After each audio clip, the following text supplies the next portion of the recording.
সুপ্রিয় দর্শক, সাজ্জাদ কাদির স্বাগত জানাচ্ছি আমাদের চ্যানেলে। এই মুহূর্তে কথা বলতে চাই ভারতের গোপন বার্তা নিয়ে সেনাবাহিনীতে তোলপাড়, সেনাপ্রধানের নৈশভোজ ও নেপথ্যের হিসাব। ইস্তাম্বুল যাওয়ার ঠিক কয়েক ঘন্টা আগে গভীর রাতে কিসের এত জরুরি বৈঠক? কে ইস্তাম্বুল গেলেন? সেনাপ্রধান জেনারেল ওয়াকারুজ্জামান গতকাল ভোরে ইস্তাম্বুলের উদ্দেশ্যে রওনা দিয়েছেন এবং রওনা দেওয়ার ঠিক আগের রাতে প্রধানমন্ত্রীর নিরাপত্তা উপদেষ্টা ব্রিগেডিয়ার জেনারেল অবসরপ্রাপ্ত শামসুল ইসলামের সাথে একটি বৈঠক করেছেন। ভারতের জাতীয় নিরাপত্তা উপদেষ্টা অজিত দোভালের কাছ থেকে আসা বার্তা কি তবে সেনাপ্রধানের কাছে পৌঁছে দেওয়া হলো? সম্প্রতি বাংলাদেশের শীর্ষ সামরিক ও রাজনৈতিক অন্দরে ঘটে গেছে এক অবিশ্বাস্য নাটকীয়তা। একদিকে পদোন্নতি নিয়ে মতপার্থক্য, অন্যদিকে বিদায়ী নৌপ্রধান ও সরকারের ভেতরে অজানা মনস্তাত্ত্বিক টানাপোড়েন। বাংলাদেশের সিনিয়র সাংবাদিক এনায়েত কবিরের অনুসন্ধানী প্রতিবেদনটি, যেটি উত্তর পূর্ব ভারতের খ্যাতনামা গণমাধ্যম নর্থ ইস্ট নিউজে প্রকাশ হয়েছে এবং এটি প্রকাশের পর শুরু হয়েছে তুমুল আলোচনা। চলুন জেনে নেওয়া যাক কি ঘটেছে ভারতের বার্তা থেকে শুরু করে সেনাপ্রধানের তুরস্ক সফর পর্যন্ত। ঘটনার সূত্রপাত নয়াদিল্লি থেকে। বিমস্টেক ডিফেন্স অ্যাডভাইজারদের সম্মেলনে যোগ দিতে নয়াদিল্লি সফরে গিয়েছিলেন বাংলাদেশের প্রধানমন্ত্রীর জাতীয় নিরাপত্তা উপদেষ্টা ব্রিগেডিয়ার জেনারেল অবসরপ্রাপ্ত AKM শামসুল ইসলাম। সেই সম্মেলনের ফাঁকে ভারতের জাতীয় নিরাপত্তা উপদেষ্টা অজিত দোভালের সাথে টানা 10 মিনিট কথা বলার সুযোগ পান তিনি। বৈঠকে ব্রিগেডিয়ার ইসলাম রোহিঙ্গাদের প্রত্যাবাসন বিষয়টি উত্থাপন করেছিলেন, কিন্তু অজিত দোভাল সরাসরি জানিয়ে দেন দ্বিপাক্ষিক কিংবা আঞ্চলিক কোনো ফোরামেই এই বিষয়ে আলোচনার কোনো সুযোগ নেই। ঢাকা ফেরার পরই ব্রিগেডিয়ার অবসরপ্রাপ্ত শামসুল ইসলাম সেনাপ্রধান জেনারেল ওয়াকারুজ্জামানকে তার বাসভবনে একটি বিশেষ নৈশভোজে আমন্ত্রণ জানান। ইস্তাম্বুল সফরের ঠিক কয়েক ঘন্টা আগে এই বৈঠক হওয়ায় একে অত্যন্ত গুরুত্বপূর্ণ মনে করা হচ্ছে, কারণ ধারণা করা হচ্ছে ভারতের কাছ থেকে আসা এমন কোনো বার্তা এসছে যে বার্তাটি সেনাপ্রধানের কাছে পৌঁছে দিতেই এই নৈশভোজের আয়োজন করা হয়েছিল। আপনারা জানেন ইতিমধ্যে যে বাংলাদেশের সাবেক প্রধানমন্ত্রী শেখ হাসিনা ভারতে অবস্থান করছেন এবং তিনি আগামী ডিসেম্বরে বাংলাদেশে ফিরবেন এবং তার ফেরা নিয়ে অবশ্যই ভারত, বাংলাদেশের সেনাবাহিনী, আমেরিকা, চীন, রাশিয়া ইত্যাদি নানা রকম আন্তর্জাতিক সমীকরণ এখানে মিশে আছে।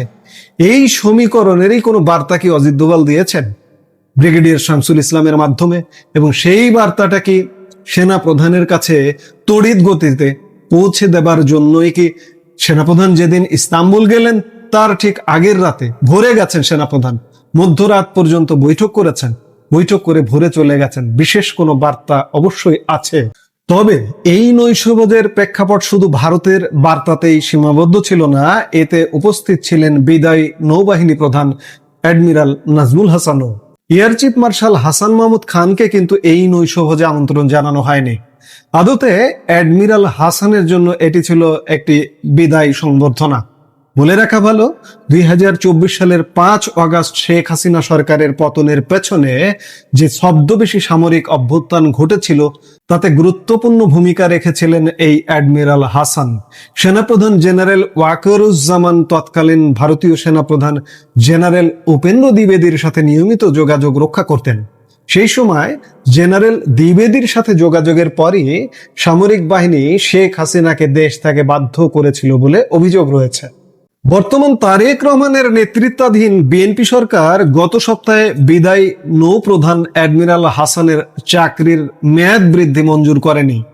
পাকিস্তানপন্থী হিসেবে বর্ণিত এবং চরমপন্থী গোষ্ঠীগুলোর সাথে সম্পর্ক থাকার অভিযোগ ওঠা এই বিদায়ী নৌপ্রধানকে পশ্চিমা কোনো দেশে রাষ্ট্রদূত হিসেবে পাঠাবে কিনা তা নিয়ে বর্তমান সরকারের অভ্যন্তরে আলোচনা চলছে। এখানে পাকিস্তানপন্থী কথাটা এসছে। কোন বাহিনী প্রধান পাকিস্তান সফর করেছেন প্রথম এই বিদায়ী নৌপ্রধান মিস্টার হাসান। এই নৈশভোজের পেছনে ছিল আরো একটি বড় কারণ। বিশ্বস্ত সূত্র অনুযায়ী সেনাপ্রধান জেনারেল ওয়াকারুজ্জামান এবং প্রধানমন্ত্রীর জাতীয় নিরাপত্তা উপদেষ্টার মধ্যে বেশ কয়েকজন জ্যেষ্ঠ সামরিক কর্মকর্তার পদোন্নতি ও পদায়ন নিয়ে মতপার্থক্য দেখা দিয়েছিল। বিগত কয়েক মাস ধরেই সরকার 3 জন মেজর জেনারেলকে লেফটেন্যান্ট জেনারেল পদে পদোন্নতি দেওয়ার বিষয়টি আটকে রেখেছে। তুরস্কে রওনা হওয়ার ঠিক আগের রাতে এই নৈশভোজের মাধ্যমে মূলত সেনাপ্রধান ও নিরাপত্তা উপদেষ্টার মধ্যকার দূরত্ব ও মতপার্থক্য কমিয়ে আনার চেষ্টা করা হয়েছে বলে দাবি করা হচ্ছে। সাংবাদিক এনায়েত কবির এখানে আরেকটি বিষয় তার স্টোরিতে তুলে ধরেছেন, সেটি হলো ব্রিগেডিয়ার অবসরপ্রাপ্ত শামসুল ইসলামকে প্রধানমন্ত্রীর প্রতিরক্ষা উপদেষ্টা নিয়োগ দেওয়ার বিষয়টি অনেককেই অবাক করেছে।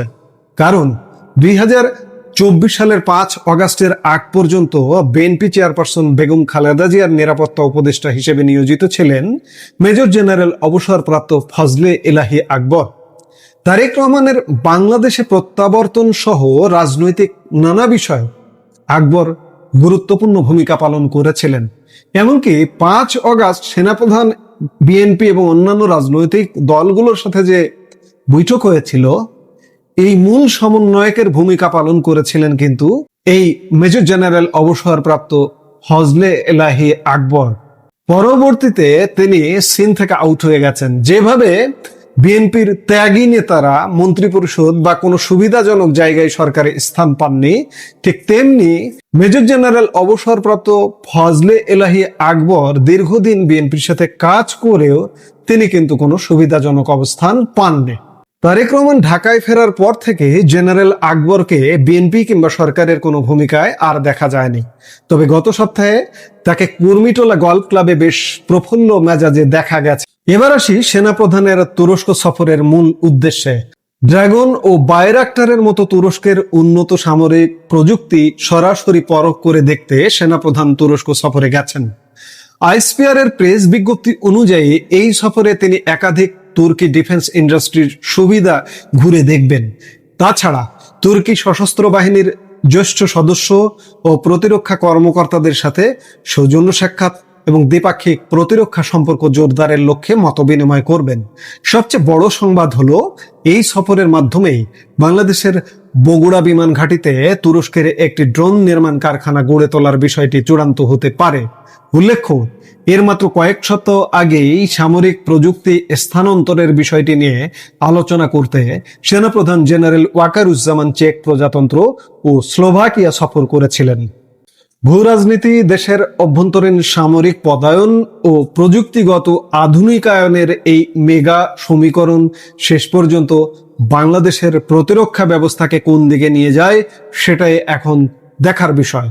এই মুহূর্তের ভিডিও থেকে বিদায় নিতে চাইছি। দেখা হবে পরবর্তী ভিডিওতে। সে পর্যন্ত ভালো থাকুন, সুস্থ থাকুন।